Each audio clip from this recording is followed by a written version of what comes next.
Welcome back to another week of the Pregame Report, everyone. I'm Lainey Gerber, and across from me is Parker Terrell, as usual. Parker, how was your Thanksgiving? It was great. Sadly, my immediate family is quarantined because my sister does have COVID. She's feeling fine. But I was able to spend Thanksgiving with my extended family and talk to my immediate family, so we had a good time. Hopefully they'll be out of quarantine soon and neither of them get it, or none of them get the virus, and I can and have a kind of a belated Thanksgiving. But no, I had a good time still. What about you?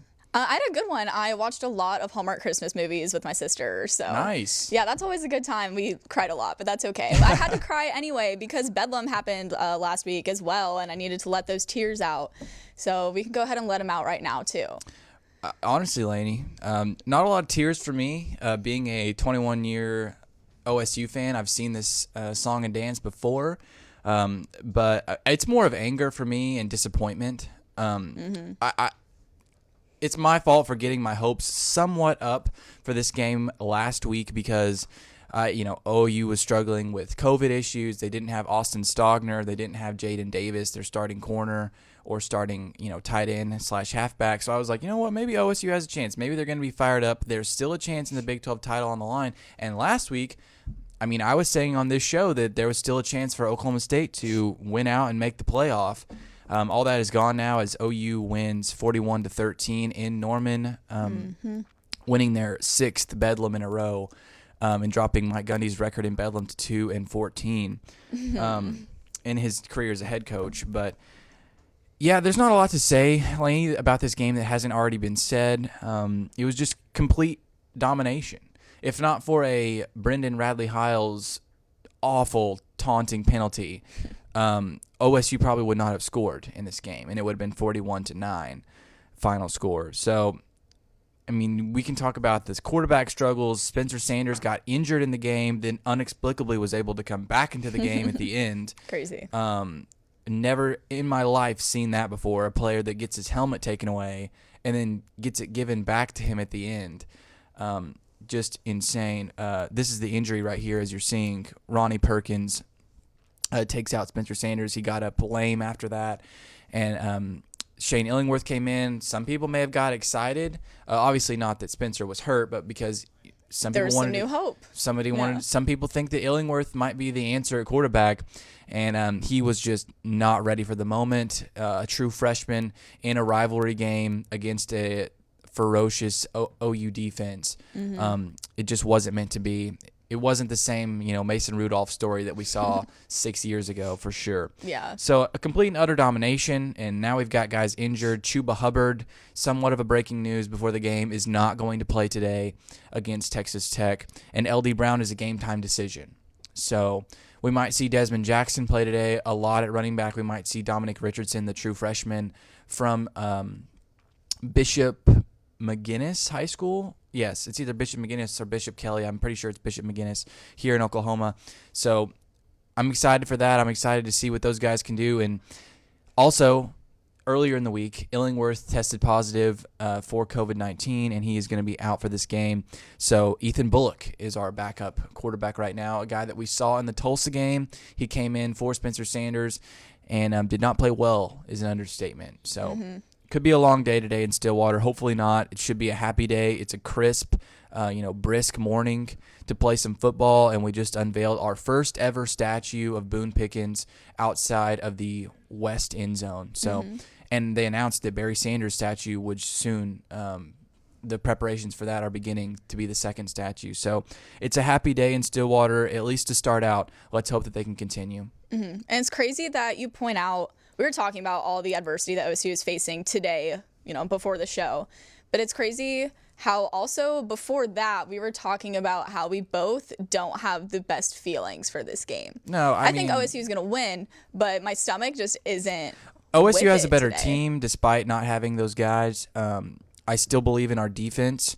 We should be, there's not injuries or COVID that we know of on the defensive side of the ball. So, a unit that got eviscerated against OU, I think is going to be, raring to go to bounce back in this game against the Texas Tech offense that has not been solid all year. They've been up and down at quarterback, starting guys like Henry.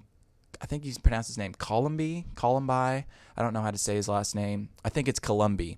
a grad transfer from Utah State, which is the school that their head coach Matt Wells used to coach at. And then Alan Bowman, we've heard that name for many years. He kind of had his coming out party as a freshman against OU all those years ago, played really well, and has dealt with a lot of serious injuries since then, collapsed lung, broken ribs. He's available today. I don't know if we're going to see him. He's a guy that played extremely well against Oklahoma State 2 years ago. And as you mentioned or before the show, OU is 0-2 against Texas Tech in their last 2 games. So that's a team that Mike Gundy has dominated in his time here at Oklahoma State, and to have 3 straight losses would just be, somewhat catastrophic, especially at home on Senior Day. We can go back a little bit to the OU game a bit. What this means for OSU. So technically, they still have a chance. And Adam, I believe, is going to cover. Yeah, Adam is definitely going to cover this in the next segment. But OSU's chances are not out completely to make the Big 12 title game despite the loss. They need to win out, of course, and then they need West Virginia to either beat OU or to beat Iowa State in the coming weeks. So, there's still a chance for sure, but it's not fun not controlling your own destiny, which is what Iowa State, who got a big win against Texas yesterday, they now control their own destiny, and they are basically a shoo-in for the Big 12 championship game. And I just think that it's disappointing. It's disappointing in a season like this where before COVID, before the season started, we got Chuba Hubbard back, we got Tylan Wallace back, and their aspirations were to win a Big 12 title game and possibly go to the playoff and to beat OU. Well, one of those is not accomplished. 2 of those is definitely not going to happen. And the third one is hanging by a thread at this point. So it's a disappointing season. I'm sorry. It's a disappointing loss to OU in a game where our guys didn't even look motivated. And that's on coaching. I'm sorry. You look at some of the teams around the country. You look at Northwestern, who played Wisconsin last week in a huge game. They were the more fired up team. A lot of people, say the hungry dog runs faster.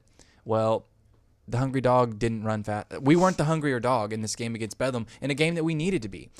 And Lincoln Riley talked about this after the game, the coach for OU. He said, we played like we were the hunter, not the hunted. This is a OU team that is now 90-18 and 6 in this rivalry. They came out and said, we're going to play like the hunter, not the hunted. Shouldn't OSU be playing like that every year? Yeah.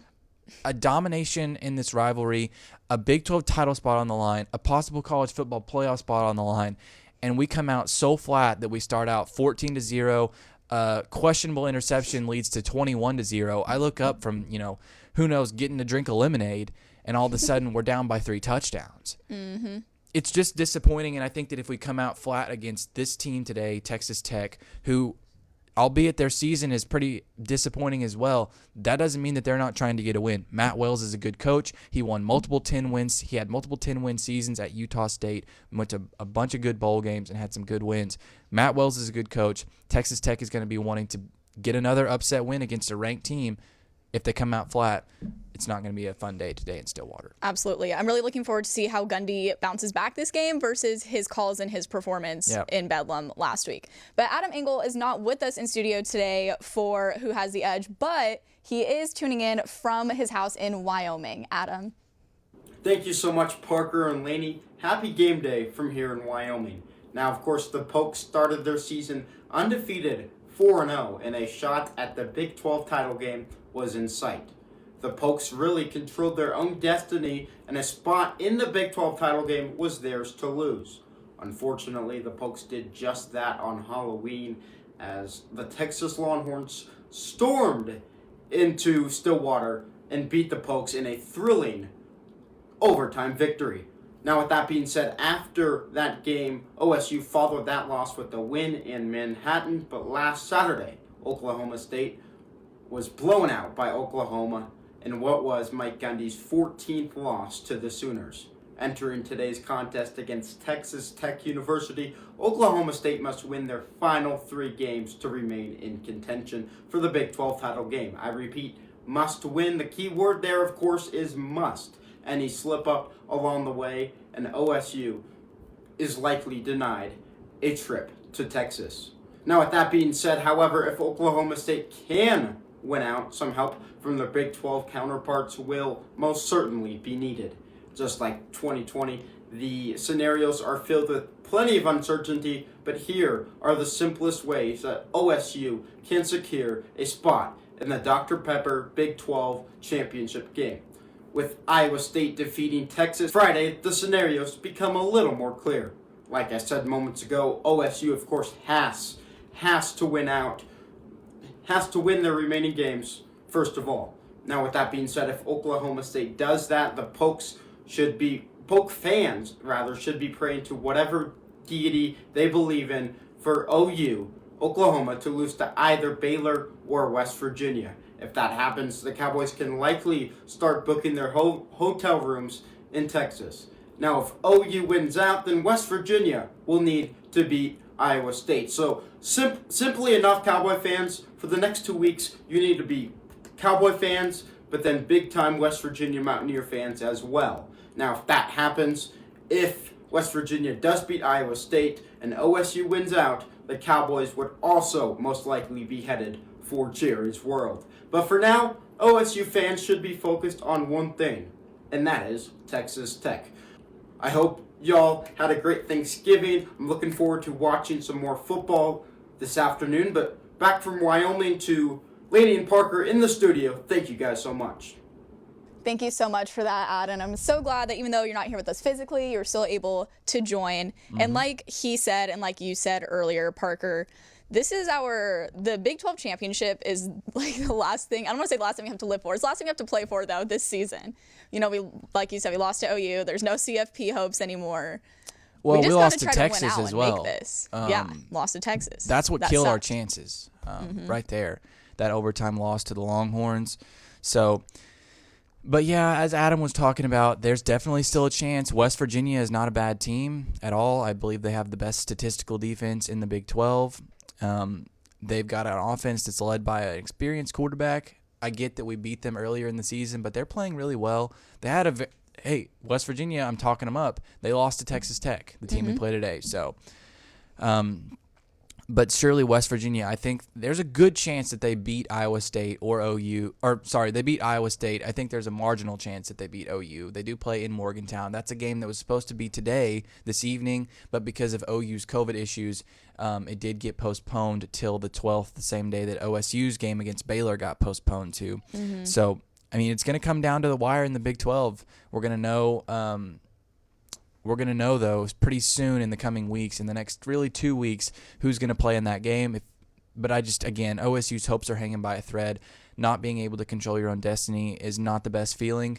But the one thing you can control is winning out, and so I think that's a good step today, is to get back on track against the Red Raiders and continue that possible march to the Big 12 championship. But we'll see. Yeah, it's always rough when your championship hopes rely on others losing. That's never. It didn't have to be that way, but that's how it is. Yeah. All right. Well, who has the edge this week is controlled by Alex and Ian again. So Alex and Ian, tell us who has the edge this week in special teams. Thank you, Laney and Parker and Adam. Yo, great job, man. Miss you. But I wanted to give a couple of my thoughts on Bedlam as well. Because you were able to go, you were there in person. I was, yeah. I didn't like it. After the Marvin Mims catch, I knew it was over, just right there, because that catch was so improbable. I didn't like her chances after that because of the history and everything. Right. You know, it was just a tough game from the start, and unfortunately, you had to witness that loss in person. Yeah, but bounce back week. Right, exactly. I think that we can start with that with the special teams. Adam and I said last week how OSU had the edge, and I'm staying with that. Either the OSU does have the edge for special teams. Parker and Laney were talking about the injuries that we have experienced on the offense. It is important to note Alex Hale's injury. Gundy mentioned it in the press conference on Monday. Yeah. At that point, Alex Hale had not had his MRI done. Gundy seemed confused. I guess what had happened was that in warm-ups, Alex Hale went to kick, and when he planted his foot, something happened from the lower part of his leg. The trainer told Gundy that it could possibly be serious and to expect him out for a couple of weeks. So prayers up to Alex Hale. We still don't know what exactly is going on with that. Brady Pohl is the freshman kicker who ended up filling in for Hale in the Bedlam battle. he did a great job. He Yeah. made 2 field goals and had an extra point. Obviously, not a lot happened there to give him an opportunity to make those points, but I think he did a great job. And Gundy did say how competitive at the start of the season the competition was between Alex Hale and Pohl. So there's a lot of talent there. We talked about Tom Hutton last week. He's still averaging 48 yards per punt, or 40 yards per punt, and he's just a very consistent punter. Punt return, Dylan Stoner. I was talking with my friends this earlier week, saying how Dylan Stoner isn't necessarily a punt returner, more of a punt catcher. Last week he only ran for 1 yard after that punt return. What are your thoughts on OSU's special teams? I know that you were talking about Tech's too, so what have you thought? Yeah, the OSU's kicker, he did a good job replacing Alex Hale. Brady Pohl. Yes. He did really solid in that game. I thought we saw Tom Hutton a little too much. There were some opportunities there where you're like, why don't you go for it, Gundy? And he did not, but Gundy did say that some of the play calls that he made were questionable, and he takes full responsibility for that. So I thought that was really big for Gundy to admit that he messed up, but a little too late for that. Yeah, I mean, I'll take it. I kind of wish he realized that sooner, but it is what it is. But Texas Tech, they've only attempted 9 field goals all year. 9, and they've made 5 of them. Jonathan Graby is the main field goal kicker. He's 4 for 4 on field goals. 40, his career long is 48. The 4 field goals he's made, 2 were in the 20 to 29 range, and 2 were in the 40 to 49 range. Trey Wolf is the extra point kicker. He's 26 to 27. He's also 1 of 5 in field goals. He's 0 for 3 from 30 and 39 range. They have averaged 44 punts on the year, or they've had 44 punts in the year, and a touchback rate of 54%. Texas Tech's special teams should not be a problem today. I also agree with you that Oklahoma State has the edge there. Hopefully we can see some of that, and that hopefully Brady Pohl does well in that, and that we hear more about the Alex Hale injury. But that's it for the special team segment. Back to you, Lainey and Parker. All right, thank you guys so much for that. Hopefully we see more of the special teams this game, but also less on the front return side. Who knows? We did. Hopefully we see their special teams a lot. Yeah. Hopefully we get to see their punter. What'd you say his name was? Ian Wolf? What's his last? The punter Brady Pohl. No, for the Texas Tech. I don't have. It's okay. Their punter. Whatever his name is. Hopefully we see him a lot today. But yeah, just talking about the special teams. I mean, Pohl, at least in a big game, in a rivalry game, it's nice to see him step up and make those field goals when we needed him. And they weren't gimme field goals. I believe they were in the 30-yard range. That's a lot of pressure. Before the game, the guy that's ahead of you does something to him, injures himself, and they're all of a sudden like, "Hey, buddy, you're in." Yeah. In one of the most pressure positions on the field. So that's good to see that Brady Pohl for OSU looked pretty solid in that game. But again, hopefully we're scoring some touchdowns today and we don't have to see him a lot other than on extra points. Mm-hmm. And before the first game against Tulsa, we didn't even know who our kicker was going to be because it was so close between Hale and Brady Pohl. Yeah. So, yeah, hopefully he can continue just to be that guy for us and step up and be in that pressure position, like you said. But who else needs to step up is the OSU defense today and redeem themselves from last week. So we're going to take a quick break. But when we come back, we're going to talk about what they have to do to redeem themselves.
Welcome back to the pregame report. We're going to break down this OSU defense against OU last week and against Texas Tech today.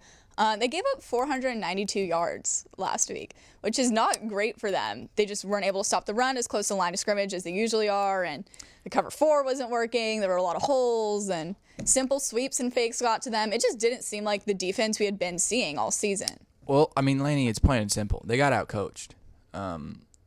They got out-schemed. Gundy talked about it in the press conferences. But Lincoln Riley showed us all vintage, I would say, Lincoln Riley. Back in the days when he was just the offensive coordinator for OU, dialing up all kinds of crazy plays that just worked.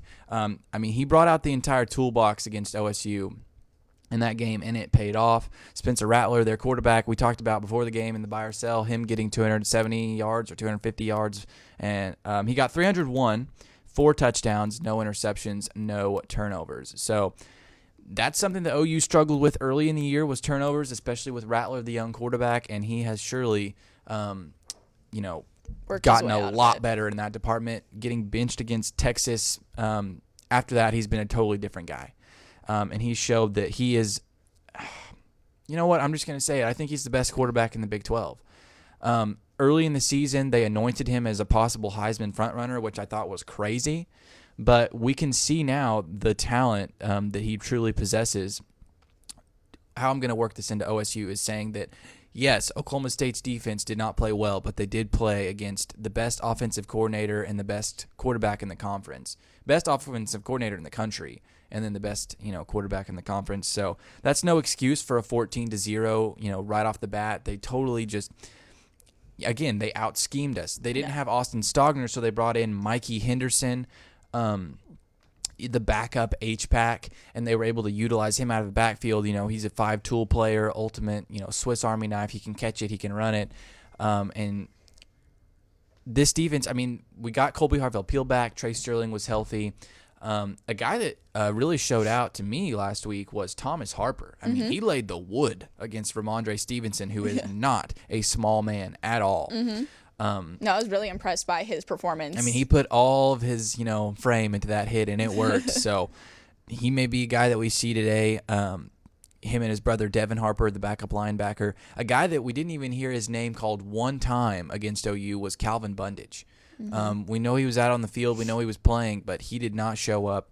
And, of course, Trace Ford. The one shining spot from that game was Trace Ford. He was able to manhandle OU's offensive line and get some sacks and get some quarterback pressures for sure on Rattler. So I'm excited to see what he can do today against a Texas Tech offensive line that is not very good. They have struggled all year long, and Trace Ford is definitely going to be the best player that we put out against them. Just talking about going forward from this game, what can we see today? I think that they're going to get back to basics. Jim Knowles, maybe he just overthought it against OU. I don't know. I'm not in that meeting room every single week, every single day.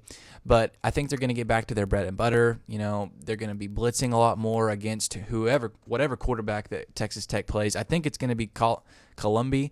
But if we do see Bowman, he's a guy that, Knowles has faced before, so we have some tape on him, and I'm sure that they've been looking at that all week. He's a lot more of a pocket passer than Columbi, who's more of a dual threat guy. So, but yeah, again, they just need to get back to their bread and butter of blitzing a lot more. We didn't see hardly any blitzes hit home against OU. It just looked like they were playing pitch and catch out there every single drive. Another thing that really hurt OSU was the screens, halfback screens to Ramondre Stevenson. And it's not to say that OSU's defense played awful the whole entire game. They had a really bad stretch in the beginning, and they had a really bad stretch at the end when they were just worn down and tired. But from the second to the third quarter, from the end of the first to the beginning of the third, OSU held OU to 6 points. So, they played as well as they have all season to some extent against that high-powered OU offense that was clicking on all cylinders early. They could have scored 100, it looked like, if they would have kept up at that pace. But so that everything is not all negative. It's discouraging seeing the final score, 41, but that doesn't tell the whole story of this defense for OSU. that doesn't. I'm not trying to make excuses. They were supposed to be our backbone. They were supposed to be our Gundy's best defense that he's ever had at OSU was being thrown out there before the game. And OU still was able to score really easily, really early. So I don't think that we'll see that today. Obviously, Texas Tech's offense is not as talented as OU's, but that's not saying that they don't have some guys that can play. They have two guys, or they have two guys that are going to be in consideration for all Big 12 honors. Their receiver, let me look that up real quick. He's got a very hard to pronounce name, so let me just look that up real quick. And then their running back, who I watched him against OU. I get that OU beat them 62-20 or something, but so Roderick Thompson is their running back. He's a guy that's been there, a couple of years. He's a bigger guy like Ramondre Stevenson. He can run, he can catch. So that's something to look at for OSU's defense because they were gashed so much on that halfback screenplay where the quarterback. It's usually a play action. His last line of defense is just flipping it out to the running back, and he was able to get 10 to 15 yards every time. Eric Ezukanma is the receiver that Texas Tech has that is going to be up there for all Big 12 honors. He's had one of the best seasons for them. And then TJ Vasher, we've heard that name. He's a redshirt senior. He's a bigger guy, like 6'4", at receiver. Texas Tech has never had a shortage of skill position guys. Their problem has been on defense, and that's their problem again this year. Their defense is not very good. We'll talk about that in the offensive segment. But Laney, I'm just looking for a bounce-back game, as you talked about today, for the OSU defense, and I think that we can see one. Now, does that mean that our offense is going to step up? I don't know. But I do think that our defense is going to be able to hold Texas Tech to less than 28 points. Yeah, I think so too, for sure. I have them at less than 28. I hope that today we see that duo of Malcolm and Trace just really going at it and controlling the defense like they usually do. With Trey in that bandit position, he does really well there. They all complement each other very well. Yeah, some key members to watch: Malcolm Rodriguez, Trey Sterling, and Brock Martin. Brock Martin, he played really well against Texas. Had a couple sacks in that game. Didn't do much against OU, but he did have 1.5 tackles for loss, so that's definitely very helpful. We'll need that today for sure. But another thing to look out for is the dual threat of Columbi. He's a guy that he's a lot like Spencer Rattler in that he can move around. We saw OSU get beat by Sam Ehlinger late in that game, in the Texas game, by a dual threat quarterback. That might be something to watch if it does come down to the wire, which hopefully it doesn't. Absolutely. All right. Well, it's time for Alex and Ian to talk because we've been talking for a while. So, Alex and Ian, who has the edge today in defense? Thank you, guys. And before we get into unwrapping more from Tech and OSU's defense, Parker, you brought up a good point about Thomas Harper having a great game last week. I love seeing him play well. He's from Knoxville. I've been to a couple of his high school games, so it was cool to see him have a good game for the Cowboys. I believe that OSU has the edge on defense. Before we unpack that a little bit more, what have you seen about Tech's defense? I got to say first, I loved Trace Ford in that game against OU. He was probably the only bright spot in that game. It felt like he was all over the field because the stats tell a different story. It said half of a sack and then half of a tackle for loss. Right. And 4 total tackles, 2 solo. It felt like he was all over the field, at least getting pressure on Rattler. Sometimes the stats don't tell the whole story from the game. Yes, absolutely. And with Texas Tech's defense, they run a 3-4 scheme. I kind of saw something similar with Glenn Spencer and the South Florida Bulls last night against UCF. They kind of run that same thing. They're more a pass-focused defense, so there's not going to be a whole lot of pressure on Sanders, which should be a good thing for the offensive line. A couple players that stand out to me: Rico Jeffers, a senior from Garland, Texas. He's a linebacker, leading tackler. He has 32 solo and 1.5 sacks. Another guy that stands out to me, Christian Merriweather, junior from Hazelwood, Missouri, 30 solo tackles and a 1/2 sack. They're not a big tackling team. They don't get a lot of pressure on the quarterback, so those sacks are really low. Another guy, I got Eric Monroe, a defensive back from Houston, Texas, 50 tackles, 32 solo, and a forced fumble. They're not really turnover heavy. 4 interceptions on the year. That's it. Right. 3 fumbles, 3 fumble recoveries. That's it in about 7 games. So I don't think you'll see a lot of turnovers from Texas Tech. They allow a lot of yards, 462 per game. 282 of those are passing, and 180 of those are on the ground. So overall, they're not a bad defense by any Yeah. stretch of the imagination, but I think that OSU, Laney and Parker did a really good job going into depth on that. Just some quick stats. OSU's defense holds their opponents to an average of 21 points per game compared to Texas Tech holds their opponents to 38 points a game. So that's a pretty big difference there. Parker mentioned having Alan Bowman and Henry Colombi. Both of those quarterbacks have thrown for over 1,000 passing yards this season, so I think our defense is definitely going to have to watch the passing game. That's going to be something different for them because I know that our run defense is pretty solid. I went back through last night and looked at the Bedlam game. We only allowed 30 rushing yards in the first half against OU. So that's a pretty solid effort there by our run defense. Texas Tech head coach Matt Wells gave credit to the Cowboys. He said that our defense is really, really solid and that we have a strong defensive line and really great linebackers. So I think Tech's prepared to see our defense, and it'll be an interesting game for sure. But I think that OSU has the edge on defense, and hopefully we can see that and keep that a pretty low-scoring game, and giving the offense some wiggle room to get some points on the board. Yeah, absolutely. I like what you said there about that dual quarterback system, which we'll talk about later, but. I also expect this to be kind of a low-scoring game. My concern is with the rushing defense, though. I like what the passing defense has done, with the exception of Rattler. They've held Purdy to 169 yards. They held Ellinger to about that same amount. I hope they could do the same thing today. Me too, that's for sure. But we will talk more about that offense when we get back. Laney and Parker, back to you guys. Alex and Ian, thank you so much. Yeah, this defense today, I'm hoping that we see them being coached better than last week, which again is going to be hard to compare because last week we were playing OU and this week it's Texas Tech. It's just about scheme. Yeah. I just think that we put our guys in bad positions a lot of the times. But I mean, you saw it early. That first touchdown for OU, I mean, Trey Sterling, who I would say is tied with Malcolm Rodriguez for the most surest tackler on our team, perhaps in the Big 12. I mean, Spencer Rattler made him look silly. He did. So, I mean, you knew early that this is going to be a rough game.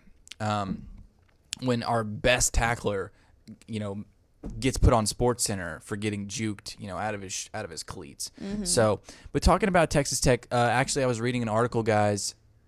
Alan Bowman should get the start today.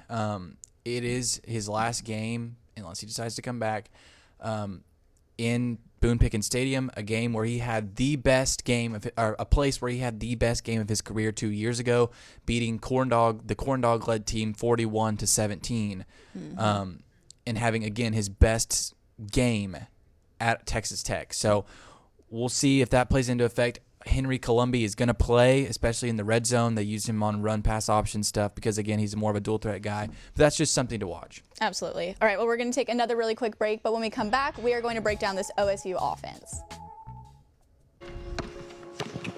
Oh, there you go. Superstar. The end of the practice is when we do all of our, intensity drills. Okay. She was going at it. Stop. If we get them to Detroit by, let's say Monday the 15th.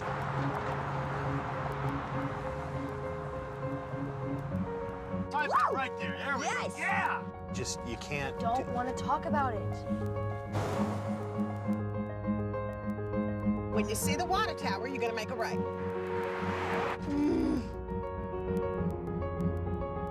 If we win this, we have one way to get to the playoffs. I know.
Welcome back to the pregame report. It's time to talk about this OSU offense because last week was ugly. We want this week to be better.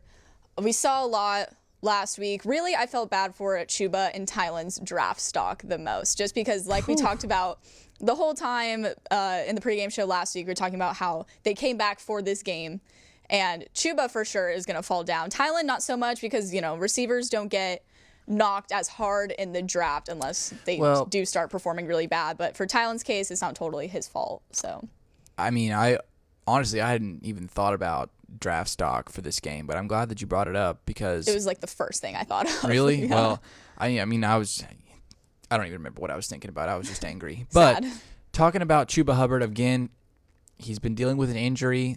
I know NFL teams are gonna look at that and say, that's a big issue. We've seen it before, but it's certainly fallen. And it's a re-aggravated injury, or it's been a lingering one, not just a new one. It's obviously a problem. One thing that for a long time that I disagreed with Chris Notch, our director here and producer, was that Chuba couldn't catch. I disagreed with him for a long time, but after watching him this season, he really can't catch. And that's something that NFL teams are not going to like. They want a running back that can do multiple things, run and catch, and he just hasn't shown that all year. And you would think that to improve his draft stock this year, they would have tried to get him the ball more on screens. They would have tried to get him, the ball more on some wheel routes. Hasn't been the case at all, which further proves to me that he really is not that great at catching the ball. So that's something to watch. But talking about Tylen, I follow the draft pretty closely, and he's not getting a lot of love from the mock drafts. I understand those are not everything, not even close. But we know here that he's a great player, but I just don't see him, being any higher than a, third-round pick, fourth-round pick. Definitely. He's not a guy that's physically impressive. He's just a guy that catches the ball. Then again, Terry McLaurin, Scary Terry for the Washington football team, was a guy that was drafted in the third round, didn't make a lot of noise, and he's playing great. So Tylen Wallace can be a guy like that can go to the NFL, gets drafted in the later rounds, and is a difference maker for a team.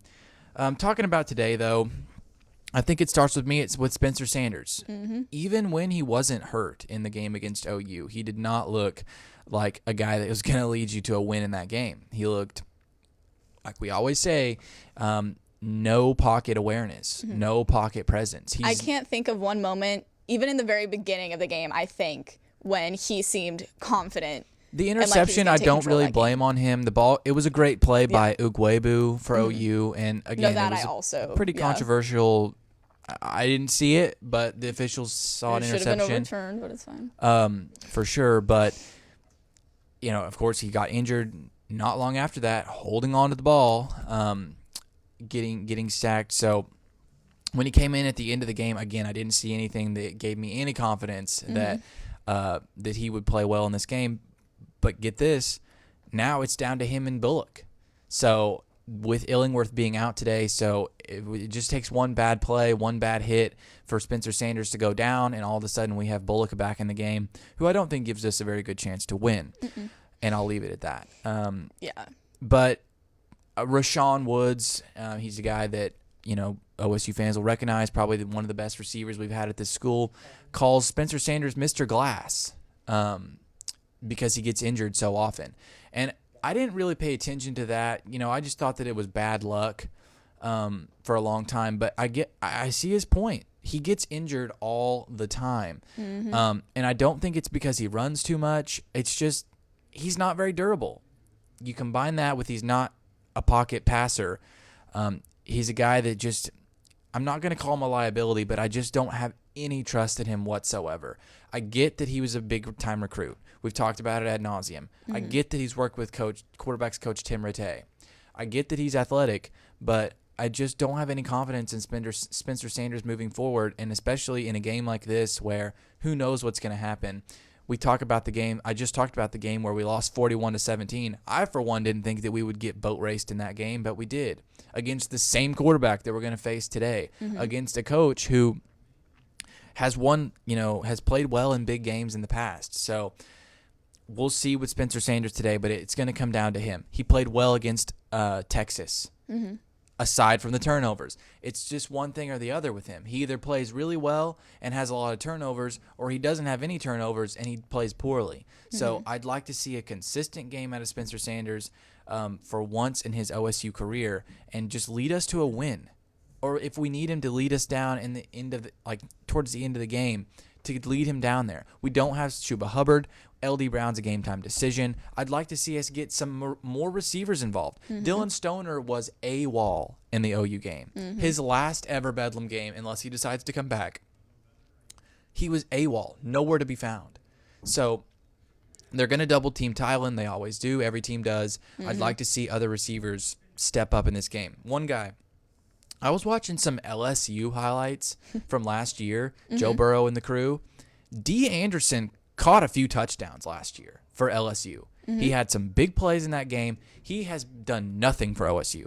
I don't even know if he has more than 3 or 4 catches on the season. So maybe get him involved. Maybe get Washington State, a 2-year starter. Tay Martin, a 2-year starter at Washington State, had over 1,000 yards receiving, double-digit touchdowns. Maybe get him involved. I think that comes down to the quarterback, and it comes down to Casey Dunn. The offensive coordinator looked like he was in over his head against OU, against Alex Grinch. This is a comeback redemption game for him, Sanders, and the whole entire OSU offense, and we'll see what they can do. Absolutely. Our offense last week was very predictable. It was very basic. I don't know if it was... Typical in this game. Yeah. It was vanilla. Casey Dunn's a guy who got his start here at OSU. He's been a Mike Gundy disciple, and that's exactly what we saw. A typical Mike Gundy vanilla offense against OU in Bedlam. It's a tale as old as time. So hopefully they pull out all the stops this game. Maybe another reverse, pass with Brendan Presley. That got us a pass interference against OU. Pull out some trick plays like that. Brendan Presley, a guy we mentioned, he's going to have to get involved today. He might have to play some running back if LD Brown is not able to go. So... a lot of injuries in this game, but it's still, we have a better team. We should come out with a win. I'm down for that. I'm totally cool with seeing Brendan Presley absolutely anywhere. I agree. And he can be in so many different spots. And he's adjusting to the college game. Yeah, and no getting one to play a lot really more. knows of him yet because he's a freshman. He played at Bixby, but not so many schools from other states look at Bixby super hard. Yeah. So they don't know him that well, and you could really put him anywhere. And he's fast. He's kind of small. He's very small. Yeah, he's very small, but he's a guy that can be a weapon, especially on special teams. He can just run under linemen and under defenders. I would like to get us. Why don't we run a screen? Why don't we run screens? Crazy concept. The best offensive coordinator in the country, Lincoln Riley, runs a lot of screens. Why doesn't OSU do that? Is it because we don't have good enough linemen to block downfield? Are we? I know that we got burned against Texas with the screenplay. Screens have burned us a lot. Tevin was, he called for a penalty, called a touchdown back. But maybe get Brendan Presley involved in some screens. Stoner, LD Brown if he's healthy. Hopefully we see some offensive ingenuity today. Absolutely. And I think Tech is one of the teams where you could really test these things out with. But Alex and Ian, who do you guys think has the edge today in offense? Thank you, Lainey Parker. Unfortunately, I think we have Texas Tech having the edge. Just they feel more consistent despite the 2-quarterback system, and I'll let you get into OSU's so before we real start quick. talking about Tech things, Parker, I've never heard OSU's offense been called vanilla, but I think that was a really good adjective to describe how they played last week. We've been talking about these freaking injuries. The O-line they've been injured since the get-go. We had those 2 offensive linemen go out in the first game against Tulsa. They both broke their legs.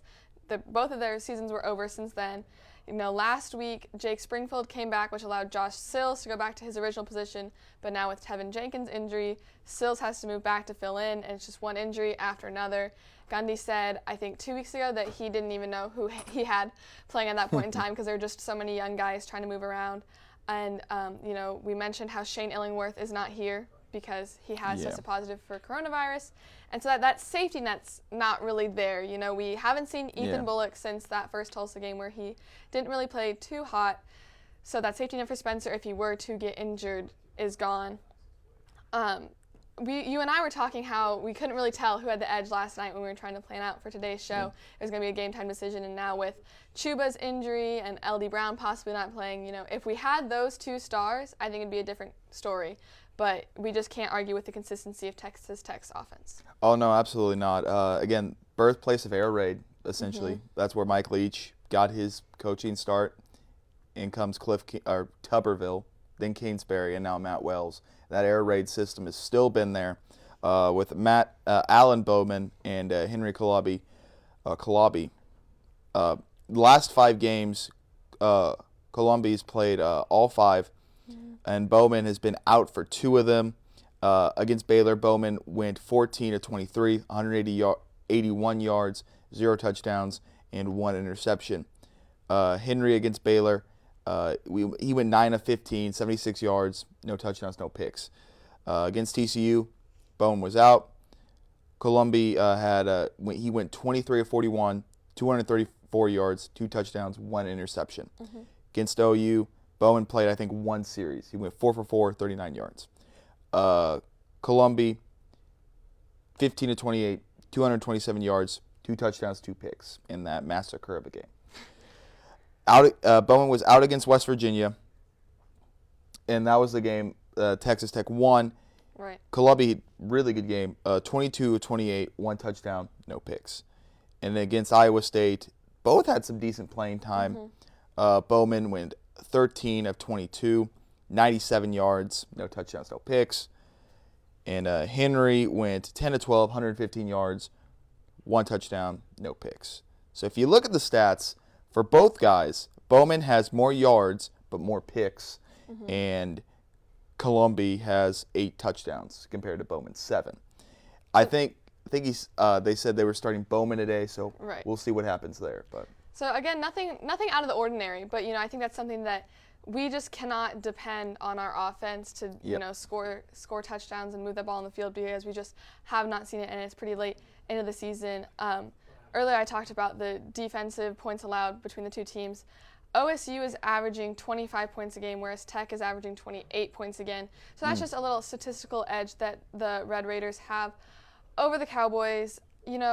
With these injuries, I know you were talking about the 2 running backs, because if Chuba and LD aren't playing, who are they, and what do you think we can expect to see from them today? Well, Desmond Jackson, he's had some action in a couple of garbage time spots. Played a little bit against Iowa State and I think Texas. I think he'll be fine. He feels really solid. And then Dominic Richardson, he played a little bit against Kansas. Freshman, I actually played 8th grade basketball with him. He was a starter. I was a bench warmer. That's why I'm here. And we call sports. We don't play sports. Exactly. But I really like him. He played at McGinnis. Piedmont played against him a couple times. I think they'll be fine on that end. Just a little rookie rust, and I think we'll be just fine. I think it'll be good to see some younger players stepping up, especially if Chuba and LD, this is their last season with the Cowboys. Moving on to our buy or sell segment, Parker and Laney, the first. Okay, does the OSU defense hold Texas Tech to under 325 yards? Laney, are you buying or selling? I'll buy it. They gave up a lot last week, and that's usually around our defense's range. And with Tech, I'm hoping that they might. I want to say I hope they have a fire under them that'll get them going, but I also feel like that's just a cliche, and I also think that our team just doesn't work that way anymore, straight up. So, but I'm gonna buy it because it sounds viable for us. Parker? I'm gonna buy it as well. I think that our defense is gonna step up in this game. I think Texas Tech just kind of. They have a 2-quarterback system that never works out, so I don't see them getting a lot of yards in this game. That doesn't mean that they won't get a lot of touchdowns, but I'm going to buy that they held them to under 325. All right, well, we'll have to see if they can do that. I am really interested to see if Bowman and Columbia will both play today. I think that's something that I haven't really seen from college football much, so that's something that the Raiders can bring to today's game. Yeah, absolutely. Next up, the 5th-year senior, Dylan Stoner. Does he get 5 or more catches in today's game?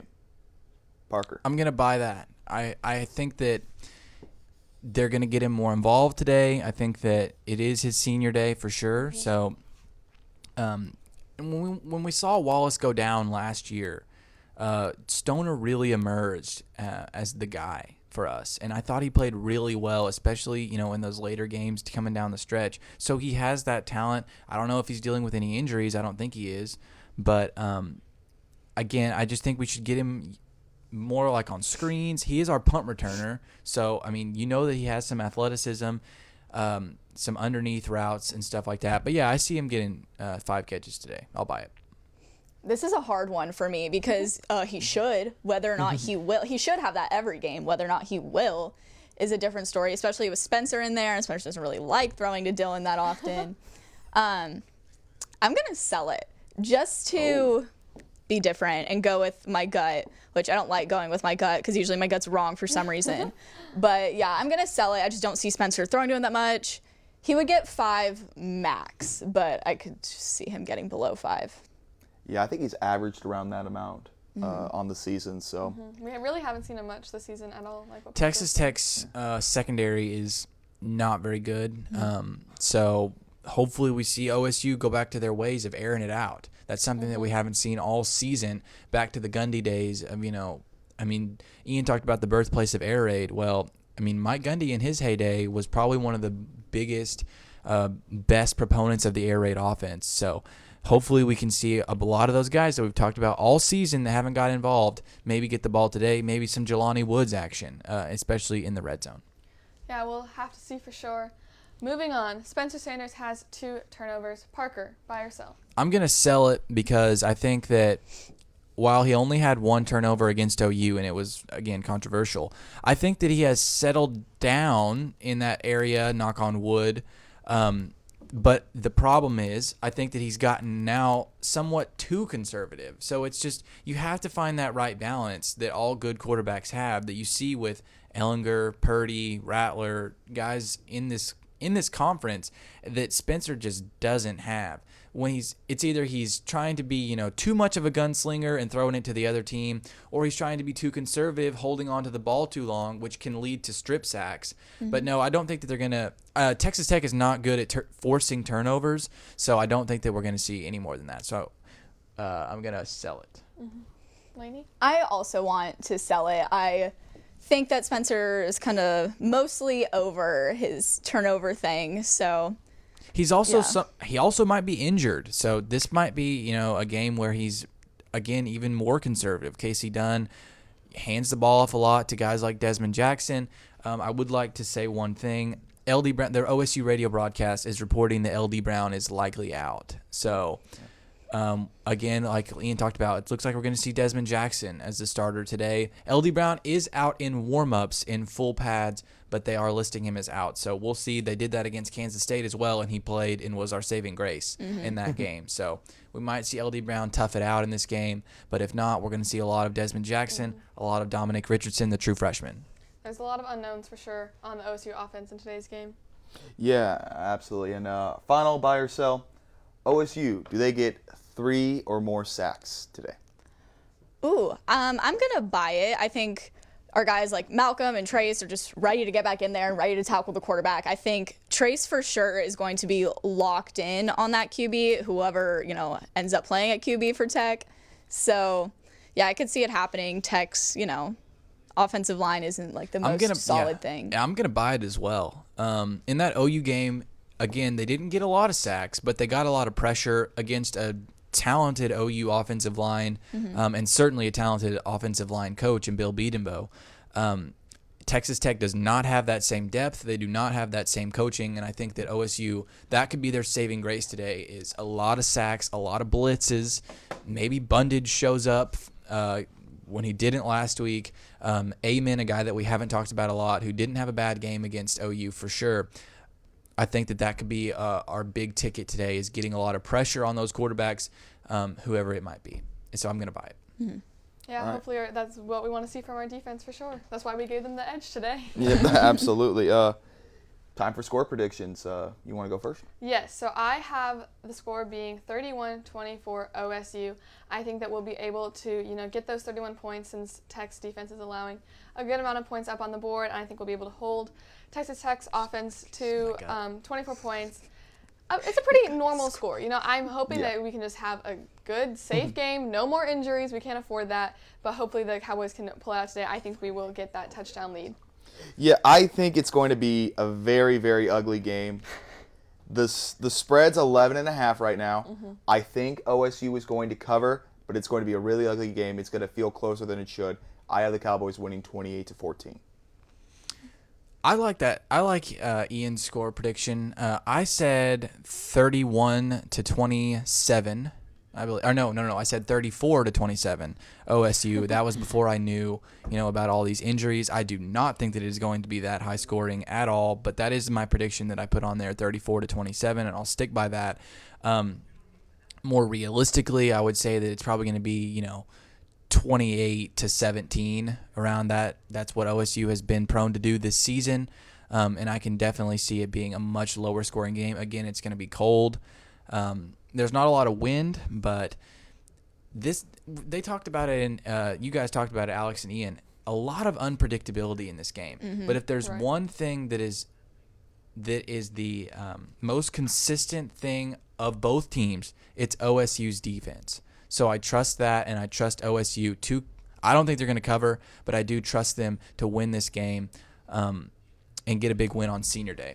Yeah. Maybe exercise some of those demons from a few years ago. There you go. All right. Well, I have 28-21 OSU. Like we've all said, I think it's going to be a closer game. This was also before we knew how many guys were going to be out. But either way, I still think it could end up being 28-21. It'll be close. And yeah, that is all I have, though. And the Cowboys are getting ready to take the field in Ben Pickens Stadium. So thank you guys so much. I hope you're all ready for this morning kick. We love morning kick football. So for me, Parker, Alex, and Ian, and Adam from Wyoming, thank you guys so much for watching. Have a good game day.